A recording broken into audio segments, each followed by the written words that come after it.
Ja ku jemi në bashkëbisedimin e 10 me Padren, vazhdojmë këtë itinerarin tonë në për kishat e Aziz Vogël. Kemi bërë deri tani 5 kisha dhe ngelen dhe 2 kishat e fundit që besoj do t'i trajtojmë në bashkëbisedimin e sotëm. Në duket e me plotësuar numrin e 7 për me jepi një mesazh plot për të gjithë.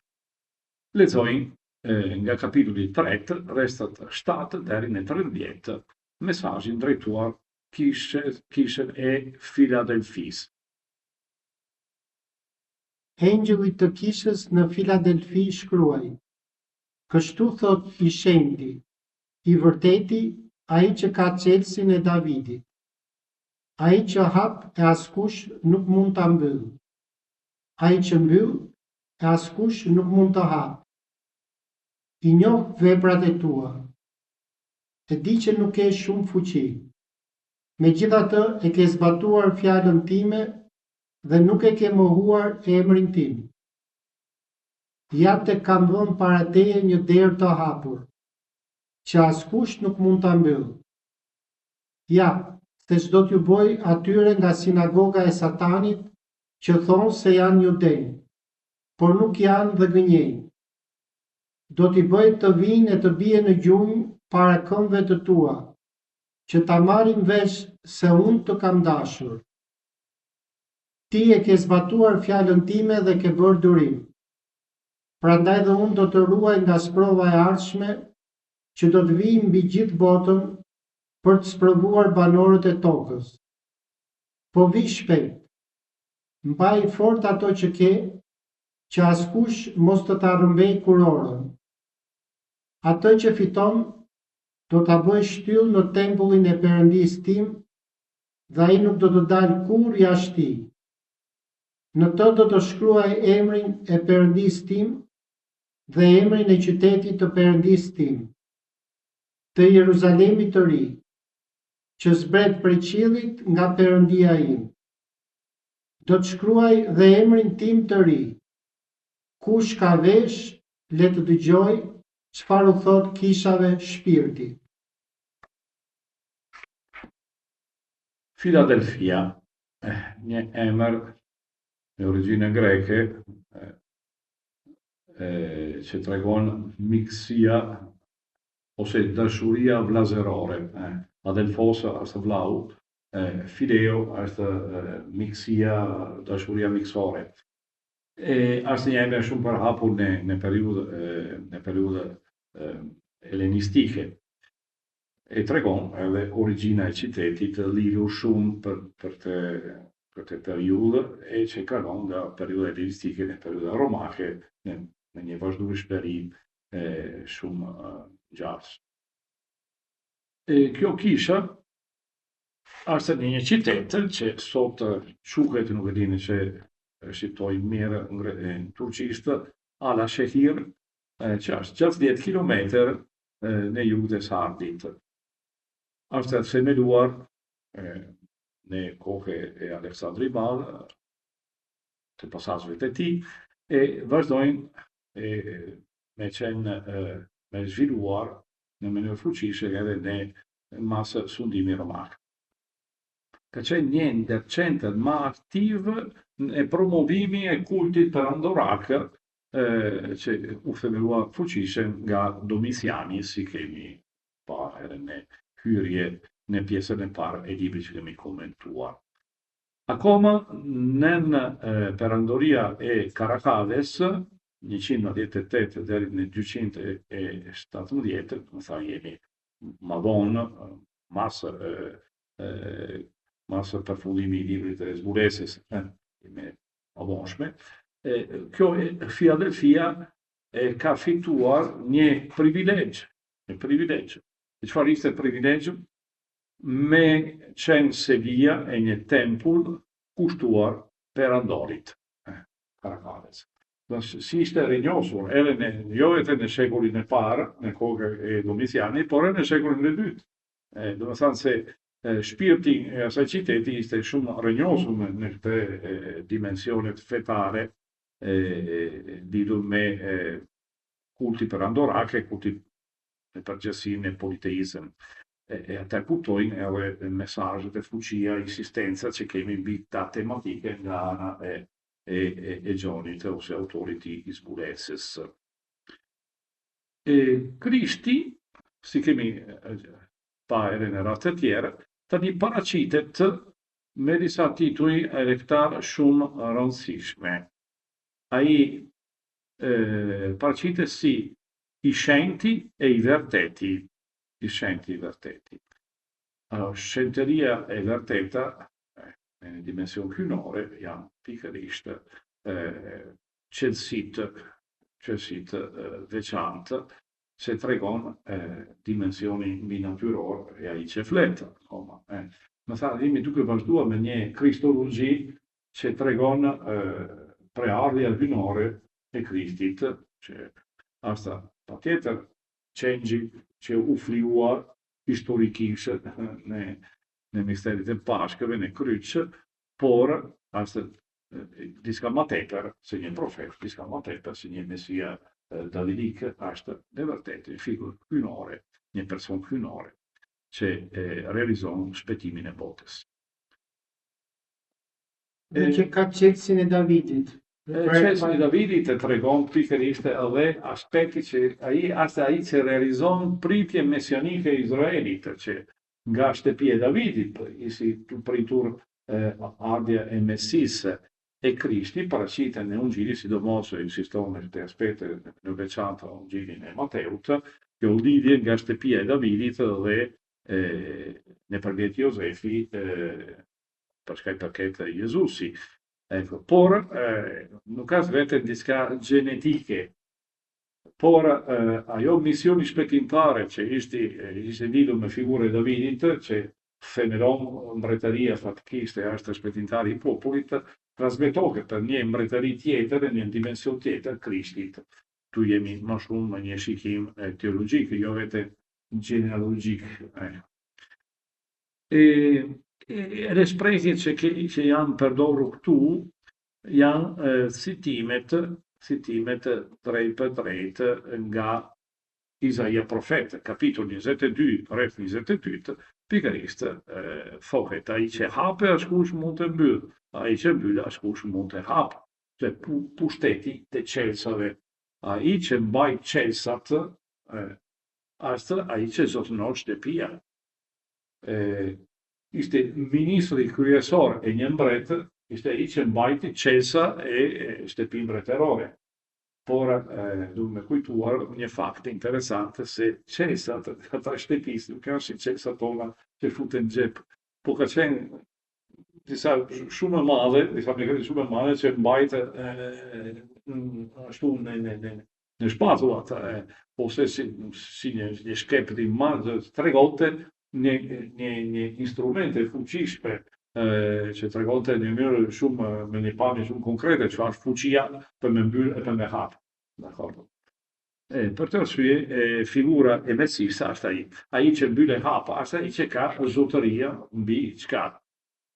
Mbretëria hynore, që në këtë rast është mbretëria e qejve. Krishti është dera e ai që ka pushtet mbi hyrje e dalje nga mbretëria e qejve ose mbretëria e Zotit. Vazhdoj në rastin e 8, duke dhënë se këtu rifirojmë me dhënete pozitive. Dhënete pozitive. Kjo kishë e ka një aspekt shumë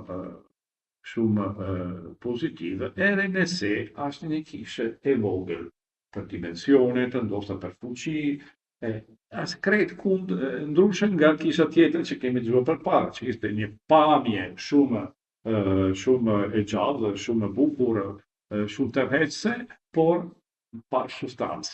Tu përkundrazi kemi një pamje e vogël, por një realitet shumë e madhe.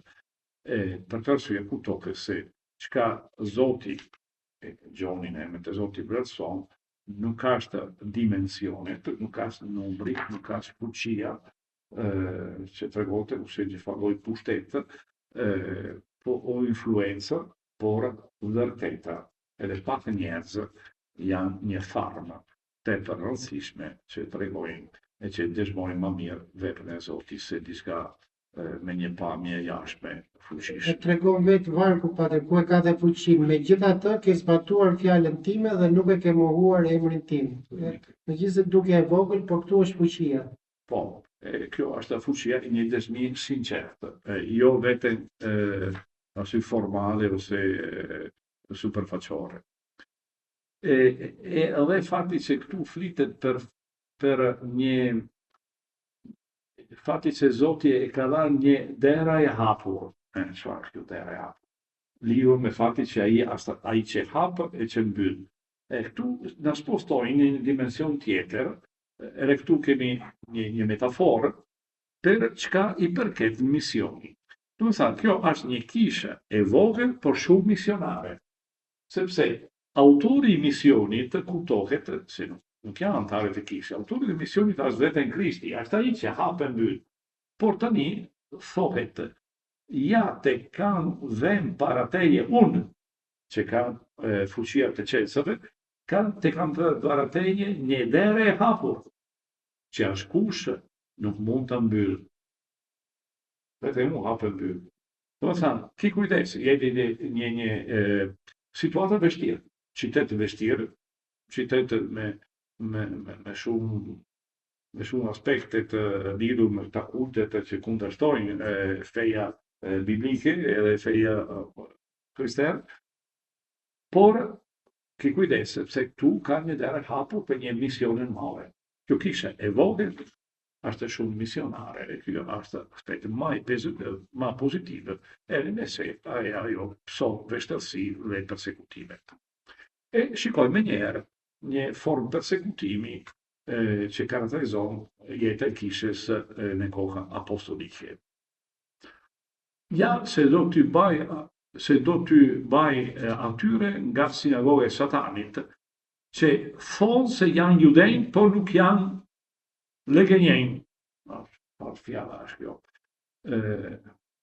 Dikush fletë për antisemitizëm, nuk ka mundësi përse ata vetë janë semitët, që flenë e regjoni. Nuk ka antisemitizëm këtu. Tu kemi një problem që karakterizon kisha fidestare, që është një kishë ka peradhja jude, pjesa më e madhe, kemi pasë se speshe janë komunitete fuqishme të ebrejve, e krishterët e parë, sidomos ata që janë lidhur me ungjillizimin e Gjonit, janë me peradhja ebrejve, ose jude. Për të arsye, persekutimi e parë ka në kundërshtimet të brendshme, ndoshta brenda vetë familja ose në komunitet sinagogal që ekzistonte. E për të ata gradualisht se shkëputen duke formuar një komunitet të re që pranon Krishti si Mesi. Në këtë dinamizëm që është një dinamizëm konfliktual, kuptohet që kemi kundërshtimet e ndryshme. Por fuqia e sinagogës është një fuqia mjaft e madhe. Nuk duhet me harruar se në atë kohë gjatë, për shembull, njerëz jetonte në këta qytete që kishte karakteristika kozmopolitike, duke me qenë udhëhequr nga antarët e etninë e vet. Domethënë, se në qytete greko ose romake, për shumë gjëra referimi ishte në sinagogë, duke gjykuar çështjen të hebrejve sipas ligjit të hebrejve.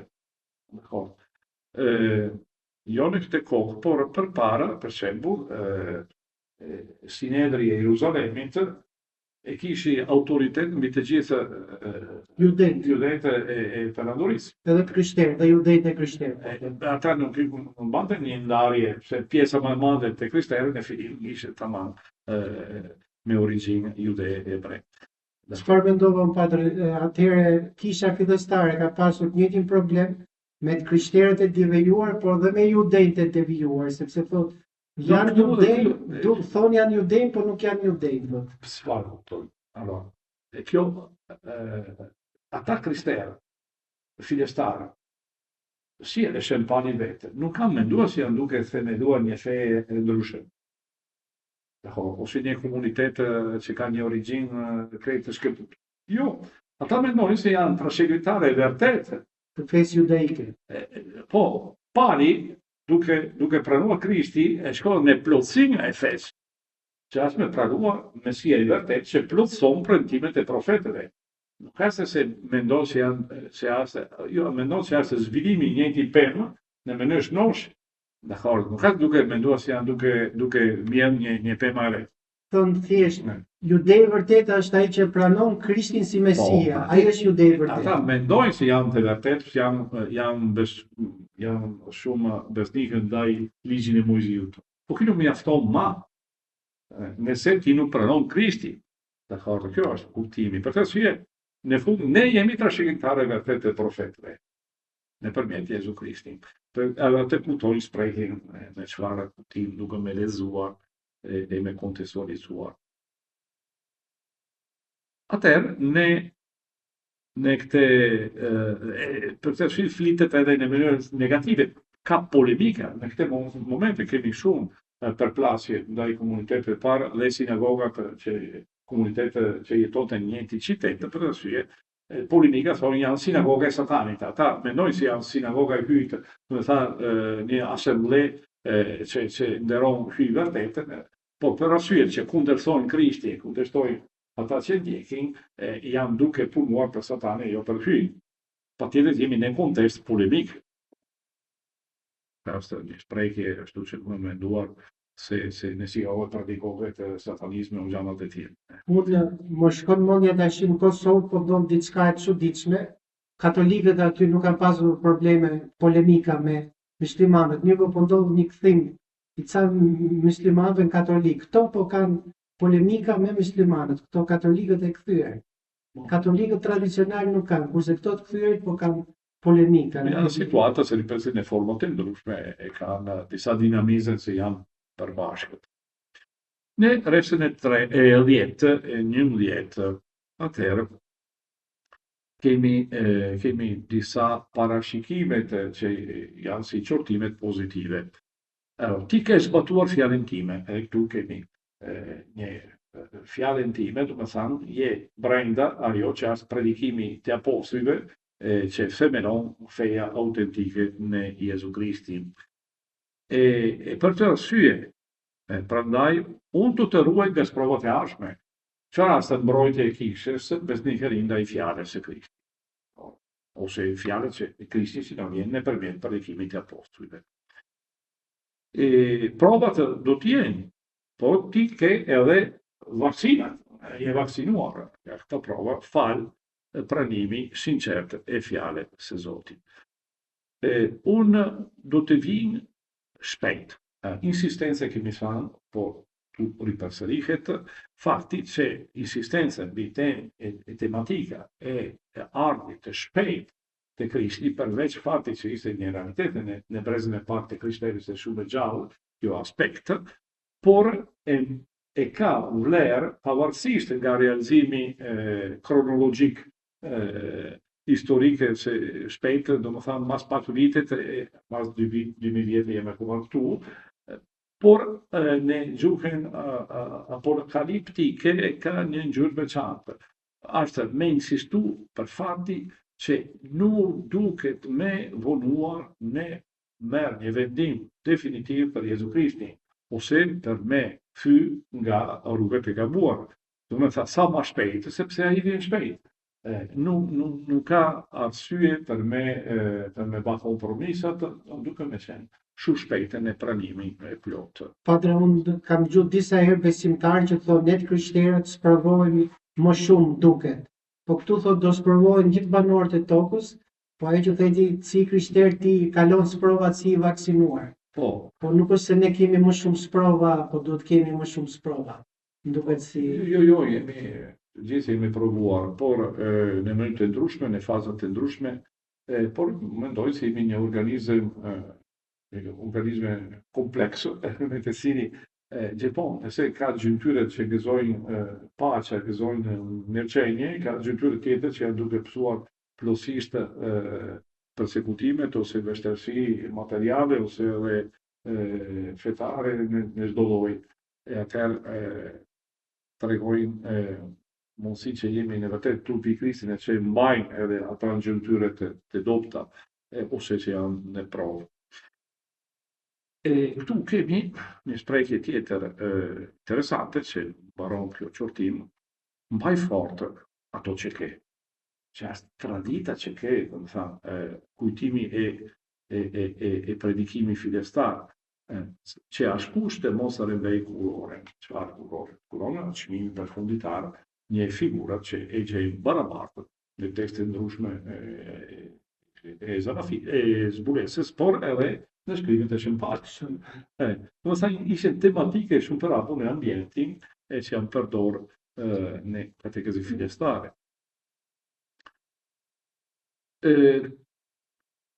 Referimi është në ambiente që ishte shumë mi folur përpara se në rastet në takimit tjetër për lojrat atletike ashtu që shoqëronte rritet e festat fetare.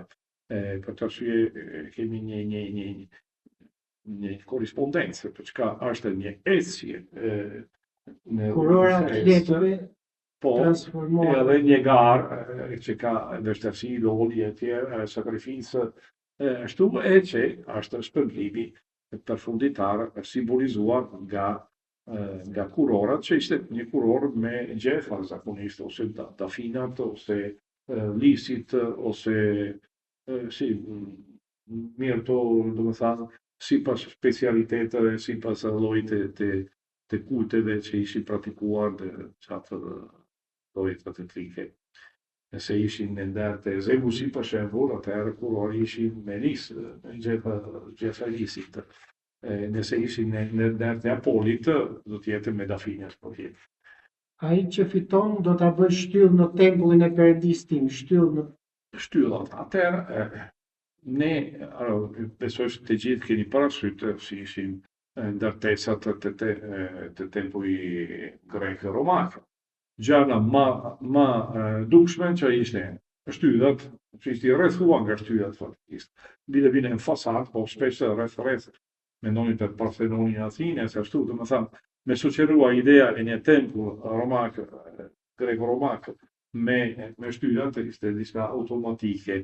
Por fati që edhe për fati që shtyllat është që ka mbaj tempullit, do të thënë pjesa më e rëndësishme. Pa shtyllat nuk ka çati, nuk ka edhe shkrime kanë pas që tregonin informacione. Po, por ishte më shumë që flitet për tempullin e Perëndisë, do të thënë, ju jeni këta tempull që duke rrethuar tempullin në cilin banon Zoti, ju formoni një tempull që është një tempull formuar nga njerëz, jo nga gur. Edhe këtu kemi një vizion metaforike, do të thënë nga një realitet toksore ose materiale, duke me kuptuar diçka që të i kalon në fushë shpirtërore. Akoma kemi Del Jeruzalemi i ri për herë të parë, padre, nuk vetë apo tu jemi kalojnë nga një dimension që është referimin e tempull në Zotit, që ka kjo formë të shtyllave, që janë pjesa më e çmueshme e ndërtesës, pasi ju jeni me diçka që çmueshme në këtë tempull shpirtëror që është formuar, që është kisha, por spostohet pikërisht në vizionin e parë që fillon të folë për Jeruzalemin e ri, tematika që zhvillohet në fund të librit. Kjo është para lajmëruar në çfarë mënyrë, pa shumë shpjegimet, por kuptohet se kemi një realizim i ri, si kemi një tempull që është formuar nga njerëz që pranojnë Krishtin, po kështu do të kemi një tempull i ri në një Jeruzalem e re. Kupton, është diçka që parashikon që kemi në fund, do të thënë, vepra e Zoti që nëpërmjet shpëtimit të tij krijon një realitet prej të re. Kalon nga Jeruzalemi historike e tempulli që është në të, në një Jeruzalem tjetër që është vepra hyjnore realizuar nëpërmjet Jezu Krishtit, e në të cilin tempull do ta shikojnë si do të jetë. Tani nuk paralajmërojmë, do ta shpjegojmë pas momentin. Në fund kemi edhe një premtim tjetër. Thohet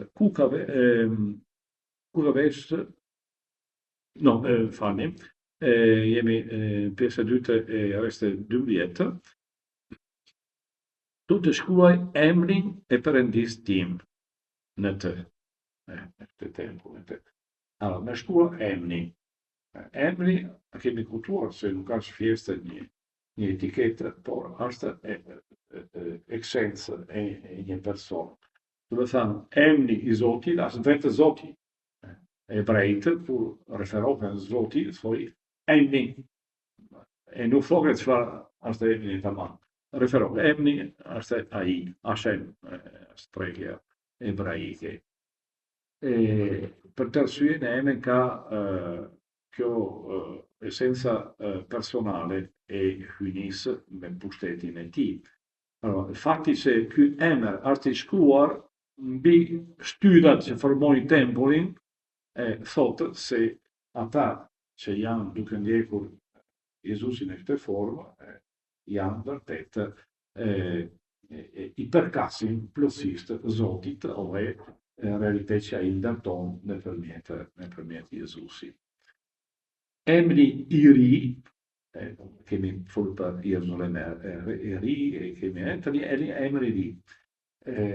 Kjo insistencë që kemi mbi fjala i ri, mbi kualifikimi i ri, që ka realizon librin e zbulesës, ka një kuptim që nuk është diçka thjesht e renovuar, por është një vepër fryti e një vepër krijuese e Zotit, që krijon diçka që nuk ka lidhje me gjanat e vjetër, po është krejtësisht e re. E është veprën e tij përfunditare mesianike. Për këtë arsye, kjo emri i ri që do të zbulohet, është emri i të folë për Zotit, nuk është thjesht ai që ka qenë njohur nga Mojsiu, të shpjeguar më mirë me një zbulim tjetër.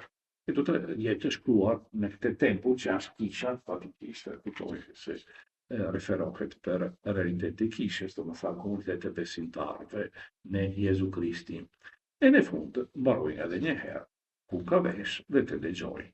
Që u thot kishave shpirtit. Edhe këtu kemi një referim interesant, pse ai që flet as e Jezusi, por një bashkim fort nga vepra e Jezusit dhe vepra e shpirtit. Zoti ose fjalët e tij komunikon shpirtin, do të thënë realitet hyjnor.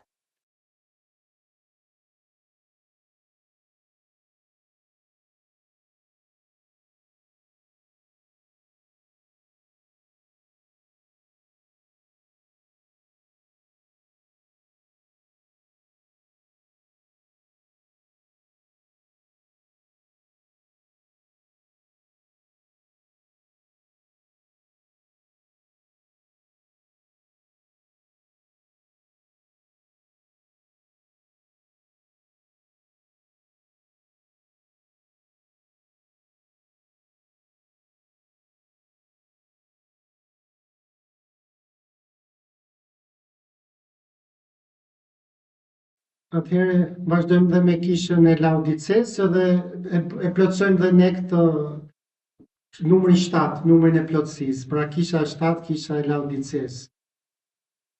Engjëlli të kishës në Laodice shkruaj: Kështu thot Ameni, dëshmitari besnik dhe i vërtet, burimi çdo gjëje të krijuar nga Perëndia, i njoh veprat e tua. Nuk je as i ftohtë, as i nxehtë. Sa mirë do t'ishte të ishe i ftohtë ose i nxehtë. Por meqense je kështu i vakët, as i nxehtë, as i ftohtë, do të vjedh nga goja. Ti thua, jam i pasur dhe kam vënë pasuri të madhe. Nuk kam nevojë për asgjë. Por ti nuk e di që je i mirë e i gjorë, i varfër, i verbër e i zhveshur. Të këshilloj të blesh nga unë arë të pastruar në zjarr, që të pasurohesh, si dhe rroba të bardha që të mbulohesh, e të mos duket turpi i lakuricësisë sate. Lyje edhe syt me kolir që të shohësh. Unë i qërtoj dhe i ndërshkoj ata që dua. Ji pra i zellshëm e pendohu. Ja, unë qëndroj te dera dhe trokas. Nëse dikush ma dëgjon zërin e ma hap derën, unë do të hyj e do të ha darkë me to, dhe ai me mua. Atë që fiton do të arro të ulet me mua në fronin tim, ashtu si që fitova unë dhe u ula me atin tim në fronin e tij. Kush ka vesh, le të dëgjoj çfarë thot kishave shpirti. Siç thot teksti padre të ftofte me ato qortimet forta, po dhe të ngrohtë shumë me inkurajimin fund. Po, në fund qortimet e kanë gjithmonë si qëllim jo ndëshkim, por kthimi, për të arsye. Edhe në mënyrë fortë. Edhe këtu shumë interesant as mënyrën të cili Jezusi vetë paraqitet. Krishti paraqitet si ai që është Ameni. Ameni. Personalizohet dhe banë si një emër tjetër për Krishti, unë jam Amen i. E për vërtet që shpjegohet si dëshmitar besnike i vërtet. Do të thotë që në fakt fjala hebraike Amen e ka si kuptim diçka që është krejtë stabilizuar, diçka sigurt, diçka pozitive, që është pohuar në mënyrë palekundshme. Amen është përdorur në mënyrë të çuditshme tu si emri hynor, në emri hynor. Ku është që qëndron për gjithmonë tek Zoti. Asnjë kualifikim pikërisht akoma për dimensioni hynore e Jezusi. Referimi është edhe ndaj kemi një referime mundshme në Izaia profet, kapitulli 65, verset 60, që flitet për Elohim, do të thonë Elohim është emri i Zotit, njënde emrat e Zotit përdorur në hebraisht, Elohim, Amen. Do të thonë shoqërohet si qëllësia hynore fati për me qenë i stabilizuar, ai që nuk lëkunden e që është për gjithmonë. Janë mshim, asë në një tjetër për të thënë mshim, në mshueshëm. Është ai Jezusi që garanton e stabilizon fjalët, si fjalët që janë sigurt, për të arsye. Amen, do të thënë dëshmitari besnike e vërtet. Besnikaria e vërteta është çka karakterizon vepra, mesazhin e shpëtimit që vjen nëpërmjet Jezu Krishti. I vërteti është quajtur ke letra më pashme, po vazhdo. Ai që jetë një shpëtim sigurt. Por për me kuptuar kontekstin e fjalimit, një fjalim mjaft ashpër që tregohet, afrohet për kish tjetër të si thotë nuk je as gjallë, as dekur, këtu jemi pak a shumë në njëjtë gjë. Duke me kuptuar kontekstin, çfarë ishte Laodicea në atë kohë, si karakterizohet jeta ose kultura e qytetit. Sot Laodicea është një vend arkeologjik që është larg nga një qytet ma voshme, Denizli, por atë krejt e renojat, nuk ka shumë gjëra. Ku ka pa unë nuk ishte edhe gërmime arkeologjike, ishte shumë minimale, nuk e di tani ka kaluar shumë kohë, ndoshta u vlerësuan më shumë si vend arkeologjik dhe turistik. Por këta renojat, sidomos nga epoka romake, në kanë trashëguar një ambient,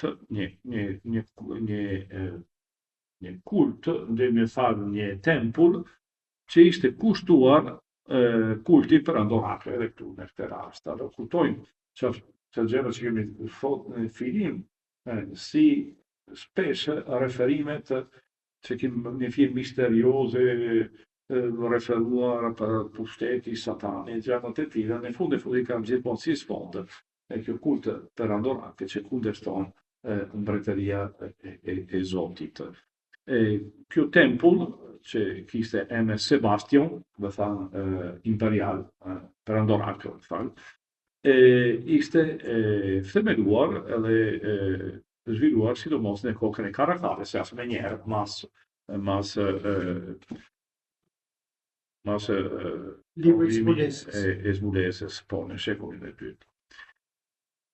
Atëherë ishte zhvilluar edhe një aktivitet ekonomike lidhur me prodhimi e dheshit, me përpunime të ndryshme, që ishte industria kryesore e qytetit. Kjo ishte një qytet që ishte edhe në vend një kryqëzim shumë komunikimit për të shih mbi rrugët tregtare kryesore e rajonit, fakti që kishte favorizuar një stabilizimi e një komuniteti jude lidhur me aktivitet tregtare. Edhe prania e etnitë ndryshme që formonte një città shumë attive e një fije da contare, se o ambiente cosmopolitiche, sì. Shumë e gjallë duket Azia e vogël, patër me gjithë, se gjithë qytetet duket që kanë një gjallëri, një zhvillim, në atë kohë shumë e gjallë duhet të qenë Azia e Se vogël. bashku me Egjipti ishte dosta pjesa ma e pasur, ma produse dane economiche per andorje romakote ambienti besleut. Edhe këtu në Laodice, si është dëshmuar në letrat Kolosianëve, ekziston një komunitet themeluar nga ungjillëzimi e Shëmpali, lidhur me Shëmpalit. E Shëmpali citon në letrat Kolosianëve, thoi shkëmboni letrat edhe me ata që janë në Laodice. Dakor. Për të arsye shikoj themi një bashkëpunim për traditën ndryshme apostolike, pauline dhe lidhur me Gjonit. Atëherë, lexoj në kjo pjesë, thotë letra e Kolosianëve, përshëndetni vëllezërit në Laodice, si edhe nimfen le kishen që bashkohen në shtëpinë e saj. Janë kishe shtëpiake në ata që kanë llomat më njohur. Kjo pyetja që të bëra herës tjetër. Po. E kur kjo letër do të lexohet ndër ju, kujdesohuni që të lexohet edhe në kishën e Laodicenëve, po ashtu edhe ju kujdesoni të lexoni atë të Laodicesës. Atëherë, kuptohet se ka ekzistuar një letër Laodicesëve që nuk ka ardhur te ne. Kuptohet edhe natyra që kishin letrat e Shëmpalit, zakonisht, jo të gjitha, ma një pjesë mirë, që ishin drejtuar për shembull Galatasve, jo vetëm një kishë, por në ta rejon e Galatasve. Ishte letrat enciklike cirkulore që lexonte e transmetonte duke kopjuar, transmetonte. Disa në këte kopimet ka ardhur deri te ne, disa kanë humbur me të rrugë, si jashtë letra Laodicenëve. Atë kjo kishë është një kishë domethënë që ka një fuqi ekonomike, një gjallëri nga ana edhe numrit ndoshta. Si, edhe si qytet fuqishëm, por si kishë është në gjykim dhe me kjo mjaftë anë. Çfarë është faj që ka kjo kishë? Faj është që nuk është asë zel as ftoft. Do të thonë indiferent. Nuk kanë ngrohtje shpirtërore, nuk kanë zel. Do janë ulur mirë, nuk vaj as mirë as keq. Jetojnë ashtu duke pajtuar me çdo situatën e nuk janë në zotëni për në merr pozicion përballë gabimet. Gjithmonë gabitat një njëjti. Dosta referimi është për ta Nikolaitet që ishin shumë pranishëm në ambientin e Azisë. Për të arsye, nëse në fillim ka qenë plot me entuziazëm, e feja ka qenë një fe regnjore, tani gadal zë filestare është zëvendësuar nga kërkimi e një komunitet me kompromisat. Kjo është klima që kemi në këte restat. Por interesant si reagim, një reagim shumë interesant që ka shumë lidhje edhe me mesimet ungjilore, tu kemi një refleks me fjalë të tjera. Sa më mirë do të ishte ftoftë ose nxehtë. Është një ambiguiteti nuk favorizon veprën e Zotit. Ambiguiteti është diçka që paralizon veprën ose hirën. Ambiguiteti është njeriu që nuk merr pozicion. Për të arsye, më mirë me qenë mekatar, se një mekatar ka më ushqim për me penduar në mënyrë autentike, se një njeriu që nuk bën as mirë as keq, por arrin në këtë zonë e meshme, zonë e gri, me të cilin nuk merr pozicionin në asnjë mënyrë. Ky ndoshta mendon që nuk ka nevojë.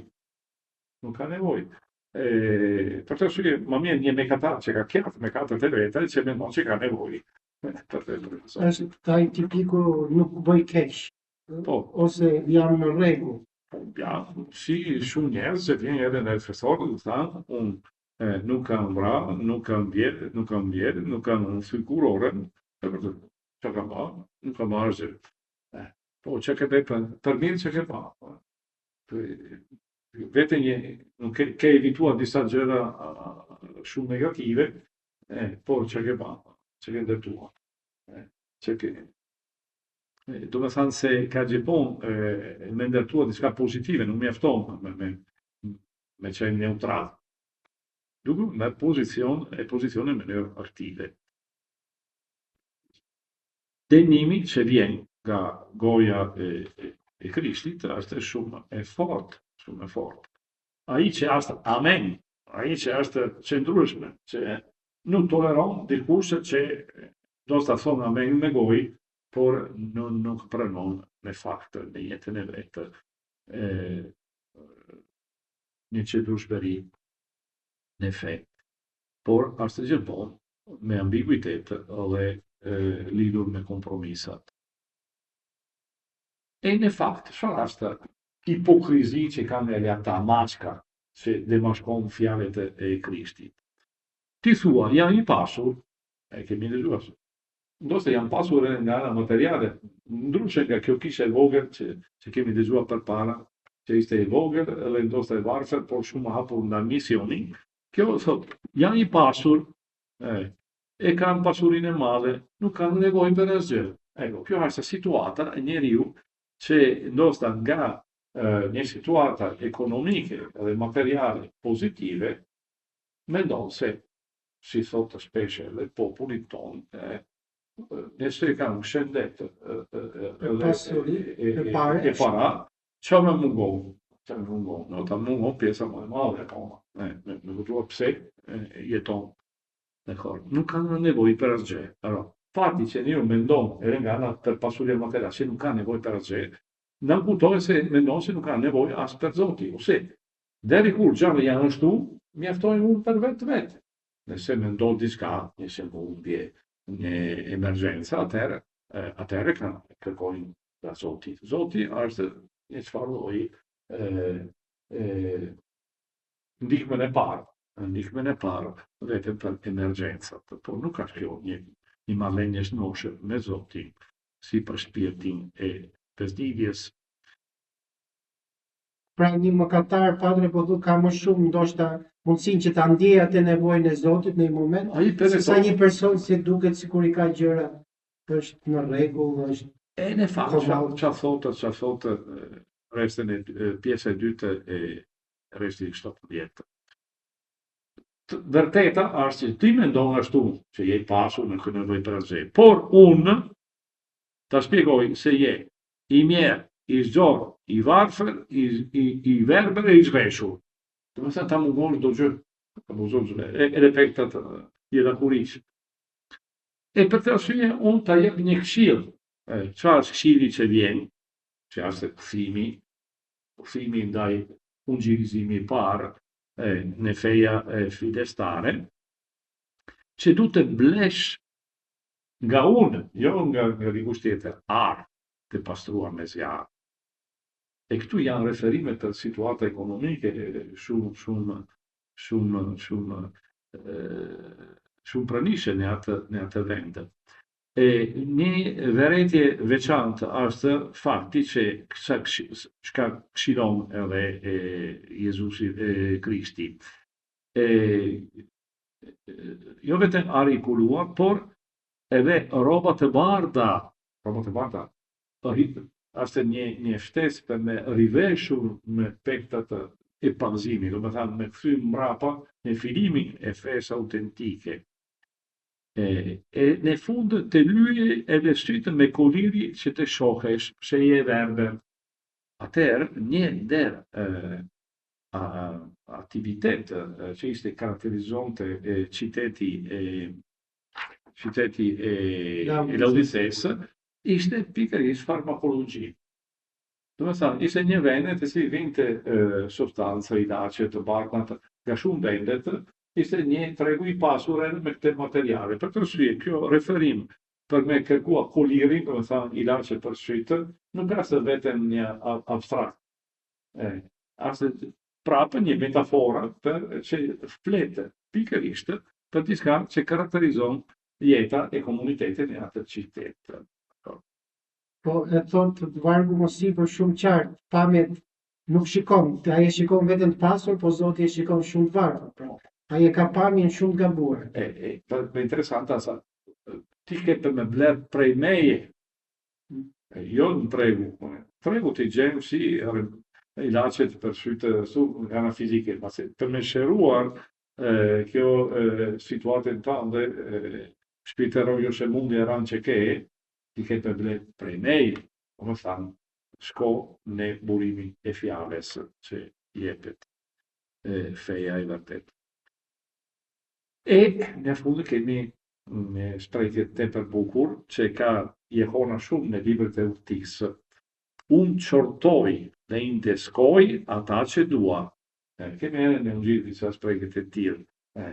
Mos mendoni që ndeskimet janë vetëm janë ndeskimet për një dënim.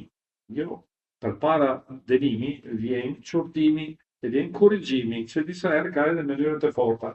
Dakor? I pra i zeshën e pendohu. Kupton se kutimin prapë, është një thirrje forte. Ka kontrast me vargun mosipër, unë të vjelli, thot mosipër nga goja, kurse këtu thot të dua. Ka pak kontrast. Mos mendon se këta fjalët e mia janë urrëtie, o janë inatosur fjestra, jo, kanë shumë, ka që shumë kujdes për ti, që në çdo mënyrë, edhe mënyrë të fortë, unë kërkoj që ti ndryshon e kthehen në mbrapa. Tani kemi disa reste që janë shumë e bukur. Në këtë kontekste, në të cilit kemi fjalë kaq të forte, kaq të ashpër për disa aspekte, tani vjen vërtet një ilaç që nkurajuese, një fjalë si ilaç nkurajuese. Ndoshta nuk e mbaj mend, por më duk pjesa më e bukur e 7 letrave. Kjo që të Po. Ndoshta. Ja. Unë qëndroj, kjo është tipike vetëm për këtë letrë e fundit, ndoshta është në mënyrë për me përfunduar mesazhi plot të letrave. Unë qëndroj të dera e trokas. Është interesant, Jezusi paraqit ai jo si zoti i shtëpisë, po se ai në mënyrë përvujt me shumë zëvë, si një shtektar që vjen e kërkon me hyjnë në shtëpinë tënde. Asta ai që vjen të ti. Është interesant se ndryshon perspektivën në këtë mënyrë. E nëse ndikush më dëgjon zëri, më hap derën. Kuptoni çfarë marrënie kushte kemi në Ungjilin e Gjonit, sidomos në pjesën që lexojmë kapitulli 6 ashtu në kohën e Pashkëve, ku janë derat e deleve. Deret e mia e dëgjojnë, e njohin zera e bariut e tjera. Shif çfarë bashkëtingullin kemi me tematike të tillë. Ai që me dëgjon zerin, që kupton se janë, ma hap derën, është dera e jetës, kuptohet, dera e shpirtit. E unë do të hyj e do të ha darkë me të e i me mua. E kjo është një shprehje që na tregon realiteti e Eukaristisë, do të thotë tregon bashkimin, pranimi e Jezusit si me unë me hapër dera, si për një misafir që vjen, e me unë në tavolim me te. Ma unë me njerë kujtoj kapitolli 24 e Lukës, historia të dy stektarëve dhe dy disipujt e Emausit. Ky kemi Emausit treguar në mënyrë tjetër. Krishti është ai stektar që se ti e njoh kush është, e fton në shpinë për me bashkëndarë një darkë që është darka minore që ai në ofron që është Eukaristi e shenjtë. Referimi edhe këtu është një fije çuke shpirtërore, por shumë realistike. Edhe një herë kemi kjo aspekte liturgjike që karakterizon librin e zbulesës në evidencë shumë e fortë. Pasi I ka riveshur ato rrobat e bardha të pagëzimit, ulen e ha darkë me to. E si kuptim është të një komunitet që kremton Eukaristin, por është një Eukaristia pa fuqi. Pa fuqi. Jo për mungesa nga e Zotit, por për mungesa e sinqeriteti nga ana të besimtarëve. Për të arsye, nëse me këte kushte ai pranon, ata e Laodicea pranojnë këta kushtet që është me ndryshua me blekë të arë, ilaçe nga Zoti që është fjala e tij, do të ketë mundësi për me ulur në mënyrë vërtetë, për me shkrentuar në vërtetë Eukaristinë e shenjtë me prania e vërtetë e Krishtit. E restet e fundit janë edhe ata një ngushtim përfunditar e një inkurajim në vazhdueshmëri. Atë që fiton do ta dhe të ulet me mua në thronin tim. Edhe këtu kemi një referim shumë ngjashëm me Ungjillin e Lukës, ku Jezusi premton 12 thronet për apostujt, tu kujtohet se është një situatë e pjesëmarrjes në mbretërinë e hyjit. Ashtu siç fitova unë, le u ula me atin tim në thronin tim. Do thënë, çka është pasuria ime? Trashëgia ime si biri I Zotit do të jesh trashëgia juaj, do të bëhesh bashkëndaj me mua plotësisht. Çka Zoti me ka, çka Ati me ka trashëguar mua. Jeni bashkë trashëgimtar, në fjalë shëmparit të por. E njëti shprehje, njëti kuptim e keti në fjalët e zbulesës. Besoj që me këtë mbyllim pjesën e parë të librit, Padre, me këtë letër pjesa e parë që na flet për aktualitetin. Po, tani nga takim tjetër, nga pjesëtim tjetër, do të finojnë në pjesa ma e famshme e librit, ajo që na paraqit gjërat që kanë për me ardhur, që janë tu ardhur, që janë për me ardhur. Por se në vërtetë tregojnë që është situata dinamika edhe konfliktet që feja e ka për me ballafaqsuar në historinë e botës. Faleminderit, Padre.